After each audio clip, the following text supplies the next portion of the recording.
Magandang araw mga kabagyar. Ito, dahil nagbigay tayo ng pagkain, bumaba yung inahin. Napipisa na yung mga marami nating itlog na pinapalimlim natin sa ating pato. Pero marami pa yung hindi napisa, siguro hanggang bukas mapipisa na lahat yan.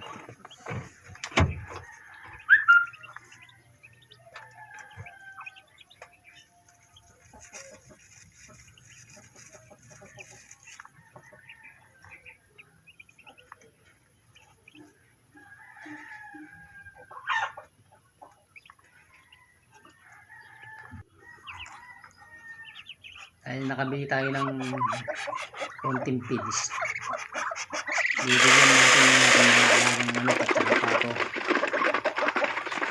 Kahit paminsan-minsan lang makakain sila ng feeds para naman hindi sila manawa sa tira-tirang kanin na hihingi natin sa mga kapitbahay.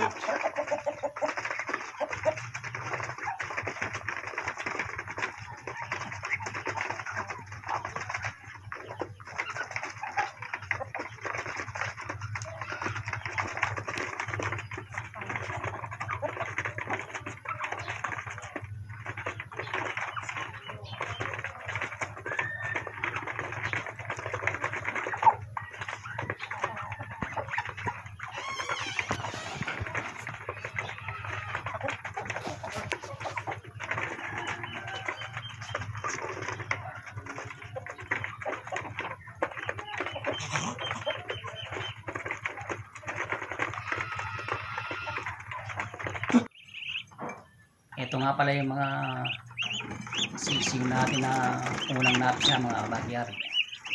Malalaki na rin sila.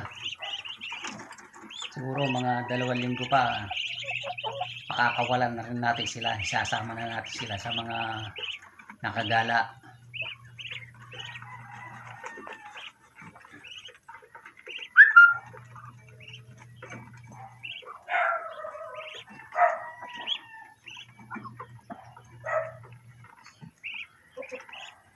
Buti na lang walang namatay sa kanila, nabuhay lahat sila mga kabakyar.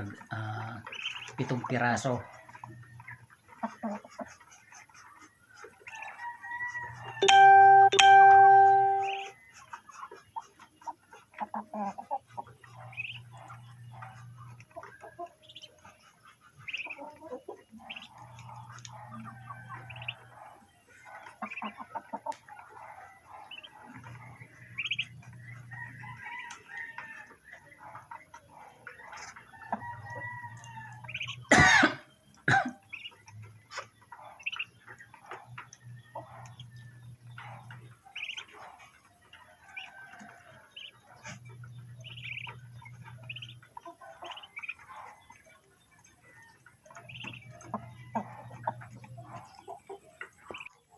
Tapos kumuha tayo ng mga iba't ibang dahon sa mga tanim natin sa likod bahay mga kabagyar.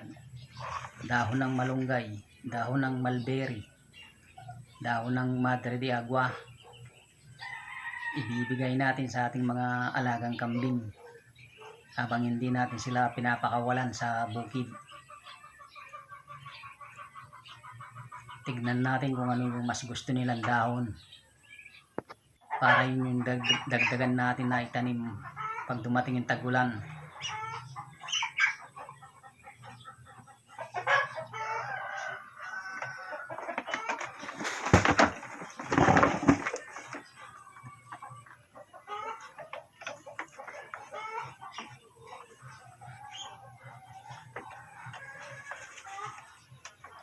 Yan mga kabagyar, parang mas gusto nila yung dahon ng malunggay.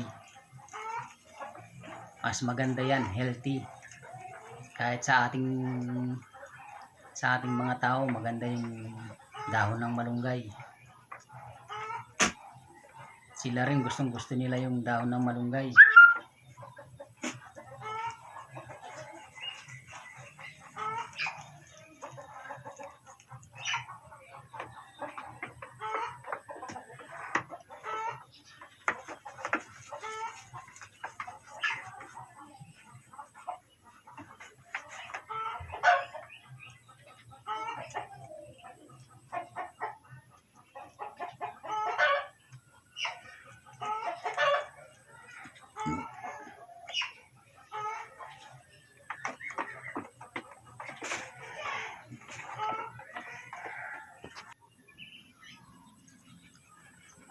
Pagkatapos nating nagpakain sa ating mga alaga, kukuha naman tayo ng may uulam mga kabagyard.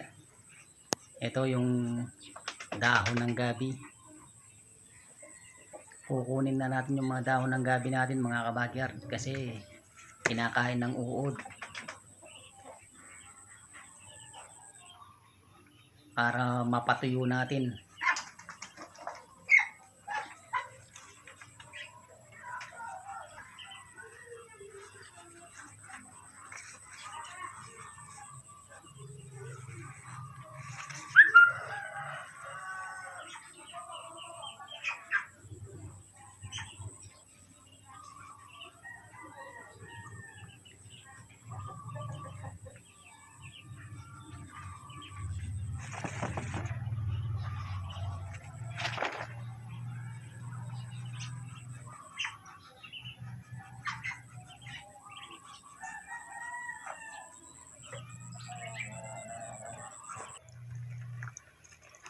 Pagkatapos natin kumuha, hugasan muna natin para mabawasan yung dumi niya at saka alikabok bago natin siya ibilad.